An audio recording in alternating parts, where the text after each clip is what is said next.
कुरान में अल्लाह का बुरहान चमकता है, मामूल बना ले जो कुरान की तिलावत को। अल्लाह के नज़रों में वह इंसान चमकता है, अल्लाह के नज़रों में वह इंसान चमकता है। এই গ্রন্থ হলো এমন গ্রন্থ যে গ্রন্থ কেন্দ্রিক আল্লাহ রব্বুল আলামিন চ্যালেঞ্জ ছুড়েছেন। পূর্ববর্তী কোন আসমানি গ্রন্থ কেন্দ্রিক অনুরূপ আল্লাহ রব্বুল আলামিন চ্যালেঞ্জ ছুড়েননি। আল্লাহ পাক রব্বুল আলামিন কাফির মুশরিক পৌত্তলিকদের কথার প্রতিবাদ করতে বলেছেন, যদি তোমরা তোমাদের কথার পক্ষে বক্তব্যের ক্ষেত্রে যদি সত্যবাদী হও, তাহলে দেখি না তোমরা তোমাদের মতো করে তোমাদের যত সর্বশক্তি আছে সবকিছুকে প্রয়োগ করে কোরআনুল কারীমের সমরূপ একটি গ্রন্থ রচনা করতে পারো কিনা। সূরাতুল ইসরাতে এসেছে আল্লাহ পাক রব্বুল আলামিন বলেন, قل إن اجتمعت الإنس والجن على أن يأتوا بمثل هذا القرآن। আল্লাহ পাক রব্বুল আলামিন বলেছেন, ওগো নবী আপনি বলে দিন, তোমরা মানব দানব একত্রিত হয়ে পরস্পরকে যদি সর্বোচ্চ সহযোগিতাও প্রদর্শন করো, লা ইয়াতুনা বিমিসলিহি, এই কুরআনুল কারীমের সমরূপ আরেকটি গ্রন্থ রচনা করে তোমরা পৃথিবীবাসীকে উপস্থাপন করতে পারবা না। আল্লাহ পাক রব্বুল আলামিন উক্ত আয়াতের মধ্যে সমগ্র কুরআন কেন্দ্রিক চ্যালেঞ্জ ছুড়েছেন। দ্বিতীয়ত চ্যালেঞ্জ দিয়েছেন, না না সমগ্র কোরআন নয়, কেবলমাত্র 10টি সূরা উপস্থাপন করে দেখাও। قل فأتوا بعشر سور مثله مفتريات। আল্লাহ পাক রব্বুল আলামিন অতঃপর তৃতীয় চ্যালেঞ্জ দিয়েছেন, 10টি নয় কেবলমাত্র একটি সূরা উপস্থাপন করে দেখাও। قل فأتوا بسورة مثله وادعوا من استطعتم من دون الله إن كنتم صادقين। আল্লাহ পাক রব্বুল আলামিন তৃতীয় চ্যালেঞ্জ ছুড়বার পরেও কেউ এই চ্যালেঞ্জের মোকাবেলা করতে পারল না। আল্লাহ পাক রব্বুল আলামিন অতঃপর বলেছেন, একটি সূরা নয় কেবলমাত্র একটি সেন্টেন্স, একটি বাক্য উপস্থাপন করে দেখাও যদি তোমরা তোমাদের বক্তব্যের ক্ষেত্রে সত্যবাদী হয়ে থাকো। আল্লাহ পাক রব্বুল আলামিন সূরাতুত তূরে বলেছেন, ফালইয়াতু বিহাদিসিম মিসলিহি ইন কানু সাদিকিন। আল্লাহ পাক রব্বুল আলামিন পরপর 4টি চ্যালেঞ্জ ছুড়েছেন, এই 4টির একটিরও কেউ মোকাবেলা করতে পারলো না। আল্লাহ পাক রব্বুল আলামিন সূরাতুল বাকারাতে বলেছেন, ফাইল্লাম তাফআলু ওয়া লান তাফআলু, তারা অদ্যপদি এই চ্যালেঞ্জগুলোর মোকাবেলা করতে পারেনি, কিয়ামত অবধি আর কখনো পারবে না। সুবহানাল্লাহ, এটা কার কালাম? আল্লাহ পাক রব্বুল আলামিনের কালাম। نحمده ونصلي ونسلم على رسوله الكريم، أما بعد فأعوذ بالله من الشيطان الرجيم، بسم الله الرحمن الرحيم، ذلك الكتاب لا ريب فيه هدى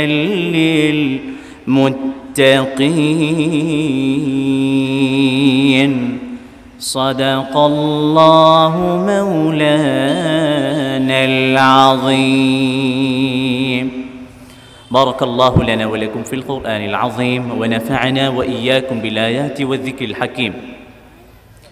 আনোয়ারা থানার অন্তর্গত আনোয়ারা ইসলাম প্রচার সংস্থার উদ্যোগে আয়োজিত আজকের এই বর্ণাঢ্য চমৎকার 31তম তাফসিরুল কুরআন মাহফিলের এই অধিবেশনের সম্মানিত সুযোগ্য সভাপতি, বিজ্ঞ উপস্থাপক ও মহশ্রেষ্ঠ সন্তান হযরত উলামা ইকরাম, শ্রদ্ধাস্পদ মুরব্বিয়ানে আযম, স্নেহস্পদ ব্রাদুল ইসলাম, দূর দূরান্ত থেকে আগত ধর্মপ্রাণ তৌহিদি জনতা, প্রাণাধিক প্রিয় শিক্ষিত সমাজ, সুধী সমাজ, শ্রমিক বন্ধুগণ, ব্যবসায়িক বন্ধুগণ, সরকারি বেসরকারি সর্বস্তরের দায়িত্বশীল বৃন্দ, পর্দার আড়ালে থাকা সম্মানিতা শ্রদ্ধাস্পদা পর্দানশীলা মা ও বোনেরা, স্নেহের ছোট ভাইরা, সর্বোপরি আমাকে যারা শুনছেন, আলোচনার প্রারম্ভনায় সকলকে জানাই হৃদ্দিক আন্তরিক মোবারকবাদ, উষ্ণ অভিনন্দন। সর্বপ্রথম সেই মহিয়ান গরিয়ান রব্বুল আলামিনের সমীপে কৃতজ্ঞতা জ্ঞাপন করছি, শুকরিয়া আদায় করছি, যিনি আজকে পবিত্র ইয়ৌমুল জুমায় সলাতুল জুমা আদায়ের পূর্বক্ষণে আমাদেরকে একত্রিত করে একটি কোরআনী বাগান, জান্নাতি উদ্যানে উপবিষ্ট হয়ে কোরআন সুন্নাহ থেকে আলোচনা শ্রবণ এবং উপস্থাপনের তৌফিক দান করেছেন। আমাদেরকে সুস্থ রেখেছেন, ভালো রেখেছেন, অসংখ্য অগণিত নিয়ামত দ্বারা আমাদেরকে পরিবেষ্টিত করে রেখেছেন। সেই মহিয়ান গরিয়ান রব্বুল আলামিনের জন্য অন্তরে অন্তঃস্থল থেকে সমুচ্চ স্বরে তারও শিখানো পদ্ধতি অনুসারে একবার কালিমাতুশ শুকর আদায় করে বলছি আলহামদুলিল্লাহ। প্রিয় হাজরিন, আমি বেশি সময় নেব না, নির্দিষ্ট একটি বিষয়ের উপর আলোচনা করতে চাই। বিষয়টি হলো কোরআনুল কারীমের শ্রেষ্ঠত্ব অধিকার। আল্লাহর কাছে দোয়া করছি, প্রত্যাশা করছি তিনি যেন কোরআন সুন্নাহ ভিত্তিক কিছু সহি শুদ্ধ কথা বলার তৌফিক দান করেন, আমিন। ওয়ামা তাওফীকি ইল্লা বিল্লাহ, আলাইহি তাওয়াক্কালতু ওয়া ইলাইহি উনীব, সুবহানাকা লা ইলমা লানা ইল্লা মা আল্লামতানা ইন্নাকা আনতাল আলিমুল হাকীম। প্রিয় হাজরিন, নিশ্চয় আমরা সবাই মুসলমান, আমরা ইসলাম ধর্ম লালন করি, পালন করি। ইসলাম ধর্ম লালন পালন করতে পেরে নিজেদের মাঝে অহংকার বোধ করি, কারণ আমরা মুসলমান। এই ইসলাম ধর্মের সংবিধানের নাম হলো মহাবিশ্বের মহাবিশ্বই মহাগ্রন্থ, শাশ্বত বাণী আল কোরআনুল কারীম। এই কোরআনুল কারীমের সম্মান, মর্যাদা, ফজিলত এত বেশি, যা বর্ণনার শৈলীতে, শব্দের প্রাচুর্যতায়, কবির কাব্যের শিল্পের তুড়িতে, সুরের মূর্ছনায়, ছন্দের ঝংকারে বর্ণনা করে শেষ করবার মতো নয়। তবু কিছু শ্রেষ্ঠত্বের কারণ আপনাদের সম্মুখে উপস্থাপন করতে চাই। কোরআনুল কারীমের শ্রেষ্ঠত্বের পেছনে সবচেয়ে বড় কারণ হলো এটি কালামুল্লাহ, আল্লাহর কালাম। আমরাও কথা বলি, আল্লাহও কথা বলেন। আমরাও দিক নির্দেশনা দিই, আল্লাহও দিক নির্দেশনা দেন। তবে আমাদের কথাবার্তা, আমাদের দিক নির্দেশনার সঙ্গে আল্লাহর দিক নির্দেশনা এবং কথাবার্তার সঙ্গে কখনো তুলনা চলে? কখনো না। তিরমিজি শরীফে উদ্ধৃত হয়েছে, হযরত আবু সাঈদ আল খুদরি রাদিয়াল্লাহু তাআলা আনহু সূত্রে বর্ণিত আছে, তিনি বলেছেন, নবীজি সাল্লাল্লাহু আলাইহি ওয়াসাল্লাম ইরশাদ করেছেন, ফাদাইলু কালামিল্লাহি আলা সাইরিল কালামি কাফাদালিল্লাহি আলা খালকিহি আও কামা ক্বালান নাবিয়্যু সাল্লাল্লাহু আলাইহি ওয়াসাল্লাম। কালামুল্লাহর ফজিলত, সম্মান, মর্যাদা, শ্রেষ্ঠত্বের মানদণ্ডে অন্যান্য সকল কালামের উপর তেমনি আল্লাহ পাক রব্বুল আলামিনের সম্মান, মর্যাদা, শ্রেষ্ঠত্বের মানদণ্ডে তার সমগ্র সৃষ্টিকুলের উপর যেমনি। তার মানে আল্লাহর সঙ্গে তার কোন সৃষ্টির সঙ্গে যেমন তুলনা চলে না, এই কালামুল্লাহর সঙ্গে অন্য কোন কালামের তুলনা চলে না। সুবহানাল্লাহ। ভাইরা আমার, আমরা দু চোখে যা কিছু দেখি না দেখি সবই হলো আল্লাহ কর্তৃক সৃজিত, সৃষ্ট। এই কালামুল্লাহ কিন্তু আল্লাহ কর্তৃক সৃষ্ট, সৃজিত নয়।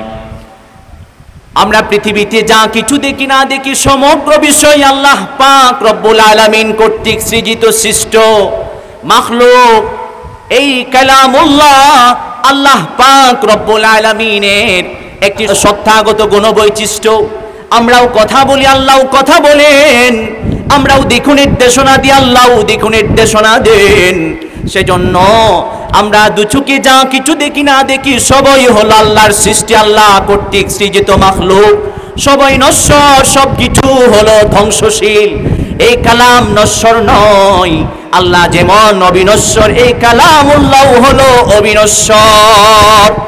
কোরআনুল কারীমের মাঝে আল্লাহ পাক রব্বুল আলামিন বলেন, কুল্লু মান আলাইহা ফান ويبقى وجه ربك ذو الجلال والإكرام দরাদামে পৃথিবীতে যা যা কিছু আছে সবকিছু নশ্বর, সবকিছু ধ্বংসশীল।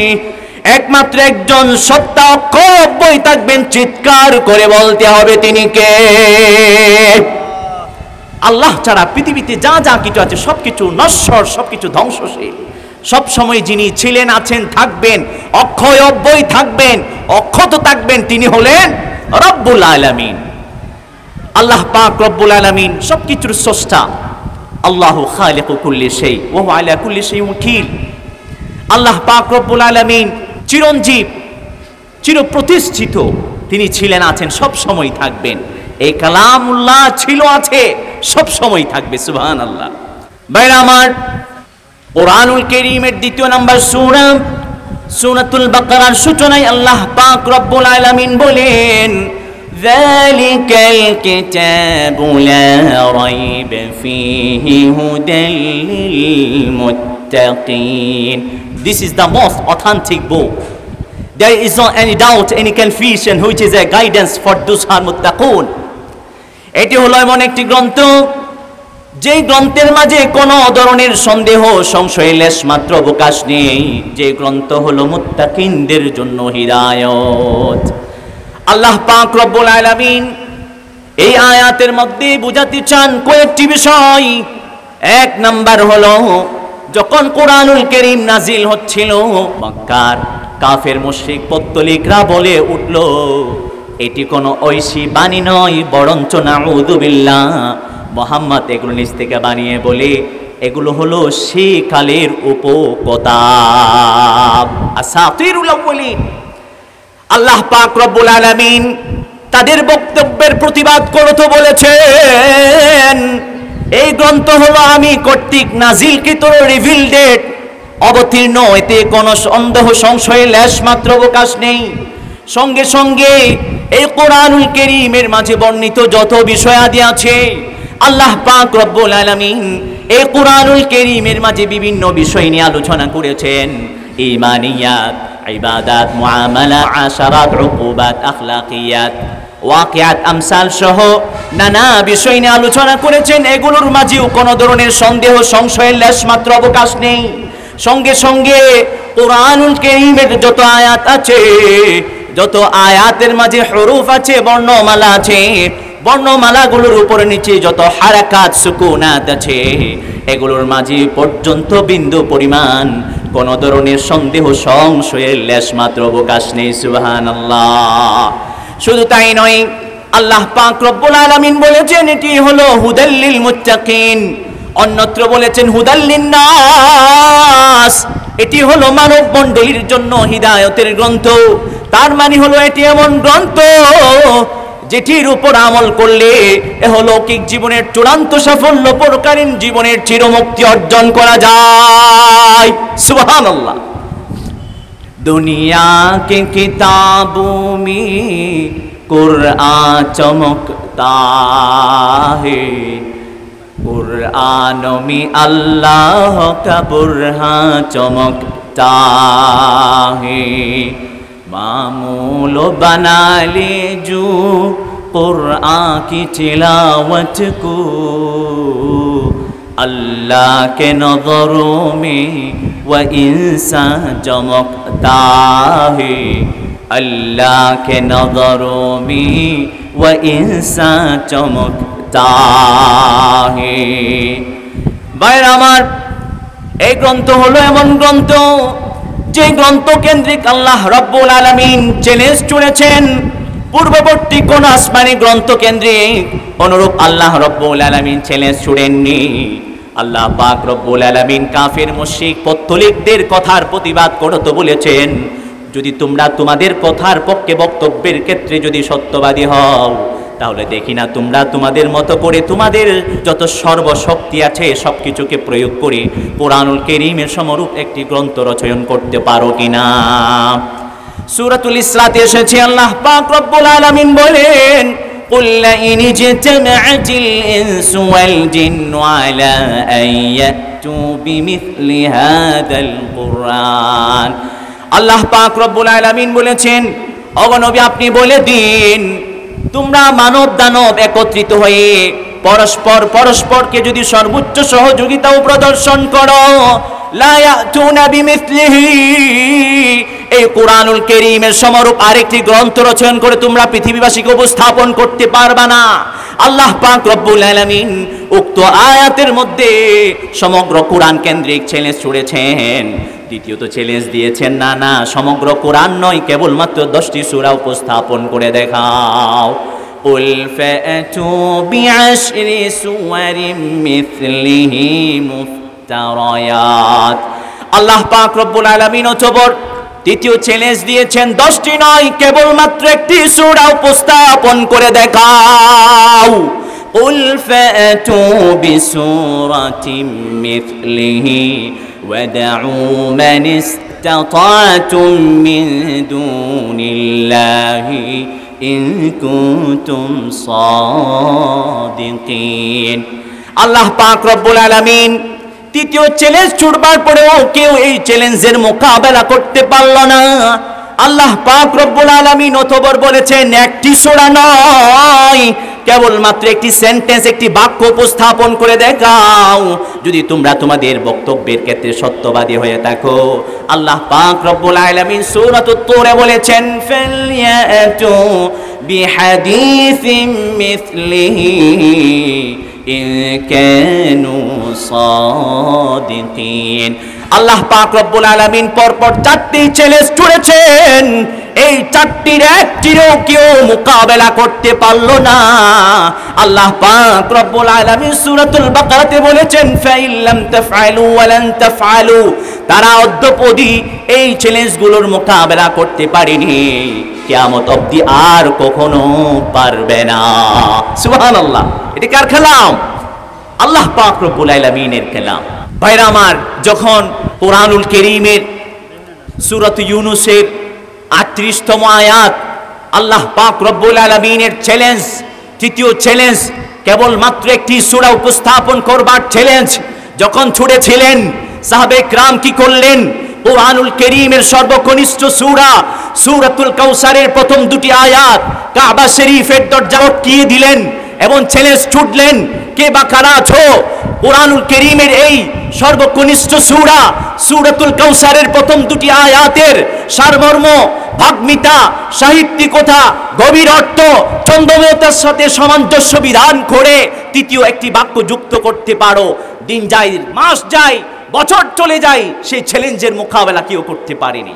তৎকালীন সবচেয়ে বড় সাহিত্যিক বাগ্মী লবিদ তৃতীয় একটি বাক্য যুক্ত করে দিয়েছিল। বাক্যটি ছিল, লাইসা হাযা মিন কালামিল বাশার ইন্না আ'তাইনাকাল কাউসার ফাসাল্লি লিরাব্বিকা ওয়ানহার লাইসা হাযা মিন কালামিল বাশার। তিনি বলেছেন, প্রথম 2টি আয়াত প্রুভ করে দিয়েছে, প্রমাণ করে দিয়েছে, এই 2টি আয়াত কোন ঐশিক গ্রন্থের অংশ বিশেষ। 2টি আয়াতের সারমর্ম, গভীর অর্থ, ইউনিক অর্থ, যেই ছন্দময়তা, যেই গভীর সাহিত্যিকতা, ভাগমিতা প্রমাণ করে দিচ্ছে, এগুলো কোনো মানুষের কালাম নয়, একজনের কালাম, তিনি হলেন আল্লাহ সুবহানাহু ওয়া তাআলা। ভাইরা আমার, সেজন্য এই কোরআন হলো অন্য 10টি গ্রন্থের মতো নয়। এটা শ্রেষ্ঠত্বের পেছনে সবচেয়ে বড় কারণ হলো এটি কালামুল্লাহ। এটি কিয়ামত অবধির জন্য গ্রন্থ। এটি হলো ইসলামের পথ নির্দেশিকা, হুদাল লিন্নাস ওয়া বাইয়িনাতিম মিনাল হুদা ওয়াল ফুরকান। ভাইরা আমার, এরপরে এই গ্রন্থ হলো এমন একটি গ্রন্থ যে গ্রন্থকে কপি করে অনেকে চেষ্টা করেছে আরেকটি গ্রন্থ কোনো রচনা করা যায় কিনা। বর্তমান পৃথিবীর সবচেয়ে বিজ্ঞানের সাফল্যজনক আবিষ্কার হলো কম্পিউটার। বর্তমান পৃথিবীর যত হার্ড ডেস্ক ক্যালকুলেশনগুলো আছে, কঠিন গাণিতিক সমস্যাগুলো আছে, সবগুলো সলভ করার জন্য একটি কম্পিউটার আবিষ্কার হয়েছে, তার নাম হলো ক্রে1 সুপার কম্পিউটার। কেউ যদি গুগলে, ইউটিউবে, ক্রোম ব্রাউজারে চার্জ দেন, আসবে ক্রে1 সুপার কম্পিউটার। একটা কুরআনুল কারীমের কপি ক্রেওয়ান সুপার কম্পিউটার স্ক্রিনের উপর রাখা হলো, জিজ্ঞাসা করা হলো, is it possible to create any book like the holy Quran? কোরআনুল কারীমের সমরূপ আরেকটি গ্রন্থ রচনা কি সম্ভব? ক্রেওয়ান সুপার কম্পিউটার কতক্ষণ চার্জ করবার পরে, গবেষণা করবার পরে রেজাল্ট আউট করলো, it's possible, but you need to expand more than 626 years. সম্ভব, তবে 600 সাবট্রিলিয়ন বছর পর্যন্ত সময় লাগবে এবং 63 অক্ট্রিলিয়ন বার চেষ্টা গ্রহণ করতে হবে। বিজ্ঞান বলেছে পৃথিবীর বর্তমান বয়স নাকি 460 কোটি বছর। 460 কোটি বছর মানুষ পৃথিবীতেও বসবাস করছে 2 মিলিয়ন এগো, মানে 20 লক্ষ বছর আগ থেকে। এর আগে মানুষ ছিল না, এর আগে অন্যান্য সৃষ্টিগুলো ছিল। এই যে রেজাল্ট আউট করলো ক্রেওয়ান সুপার কম্পিউটার, এটা যদি একটু অ্যানালাইসিস করা হয়, কি বেরিয়ে আসে প্রতিটি মানুষ সৃষ্টির উষালগ্ন থেকে যদি বয়স হতো 460 কোটি বছর, এটা কখনো হয়েছে কারো? হয়নি। 460 কোটি বছর যদি মানুষের বয়স হতো, সমস্ত মানুষ যদি জীবিত থাকতো এবং কোরআন সৃজনের, সৃষ্টির রচয়নের প্রকল্প সামনে রাখত, এই প্রকল্পের 100 কোটি ভাগের মাত্র 30% কাজ সম্পন্ন করা অদ্যাবধি সম্ভব হতো, যেন প্রশান্ত মহাসাগরের মাঝে এখনো পানি, তাই না? ভাইরা আমার, সর্বশেষ Cray one super computer result out করেছে, it's impossible to create any book like the holy Quran. কোরআনুল কারীমের সমরূপ আরেকটি গ্রন্থ রচয়ন করা সম্ভব নয়, কারণ হলো এটি কালামুল্লাহ। ভাইরা আমার, এই কোরআনুল কারীমের সবচেয়ে বড় মর্যাদা হলো এটি অনুধাবনও সহজ, মুখস্থও সহজ। পৃথিবীর মাঝে বর্তমান 6.5 কোটির উপরে হাফেজে কোরআন রয়েছে। পৃথিবীর কোনো পুস্তিকা আছে, গ্রন্থ আছে যার হাফেজ আছে আদ্যপান্ত নেই, একমাত্র কোরআন। প্রিয় হাজিরিন, এই গ্রন্থের বেশ কিছু অধিকার আছে, হুকুকাত আছে। আমরা মুসলমান, আমাদের সংবিধান কোরআন, তবু আমরা এগুলো জানিও না, জানলেও আমলও করি না। সর্বপ্রথম হক হচ্ছে এই কোরআনুল কারীমের প্রতি সর্বোচ্চ বিশ্বাস স্থাপন করা, ঈমান আনা। আমাদের ব্যক্তিগত জীবন, পারিবারিক জীবন, সামাজিক জীবন, রাষ্ট্রীয় জীবন, সর্বোপরি আন্তর্জাতিক জীবন পর্যন্ত এই কোরআন দিয়ে যে পরিচালনা করা যায়, একটি রাষ্ট্র নয়, পুরো পৃথিবীকে নেতৃত্ব দেওয়া যায় এই কোরআন দিয়ে, সেই বিষয়ে আমাদের বিশ্বাস স্থাপন করতে হবে। ইয়া আইয়ুহাল্লাযীনা আমানু আমিনু বিল্লাহি ওয়া রাসূলি ওয়াল কিতাবিল্লাযী নাযালা আলা রাসূলি। কোরআনুল কারীমের প্রতি গভীর এবং পরিপূর্ণ বিশ্বাস স্থাপন করবার জন্য যারা মুমিন আছেন তাদেরকেও নির্দেশ দেওয়া হয়েছে। প্রিয় হাজিরিন, দ্বিতীয় নম্বর হক হচ্ছে কোরআনুল কারীমের প্রতি, এটি যেহেতু আল্লাহর কালাম, সর্বোচ্চ সম্মান প্রদর্শন করা। মহব্বত সিখাতা হে আদাবে মহব্বত কো। যখন মহব্বত চলে আসবে, তখন যত আদব কায়দা আছে, শিষ্টাচার আছে, এগুলো সব আপনি চলে আসবে। সেই জন্য আসুন না আমরা কোরআনকে মহব্বত করি এবং কোরআনকে তাজিম করি। হাদেসে আকবর, হাদেসে আসগর, ছোট না পাকি বড় না পাকি থেকে বহুত পবিত্র হয়ে ইজ্জত আবরুর সাথে ভক্তি শ্রদ্ধা নিয়ে এ কোরআন স্পর্শ করতে হবে, পড়তে হবে।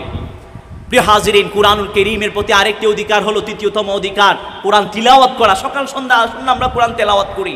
আমরা হলাম উম্মতে ইকরা লা তাকরা, আমরা হচ্ছে ইকরা শব্দের নির্দেশের সম্মোদিত জাতি, কিন্তু আমরা আজকে পড়াশোনা করি না, আমরা তাকিয়ে তাকে কে কি বলে। সেজন্য আমাদের মাঝে কুসংস্কার, বেদাত, শিরিক ছড়িয়ে ছিটিয়ে পড়েছে, কারণ আমাদের পড়াশোনা নেই, জ্ঞান নেই।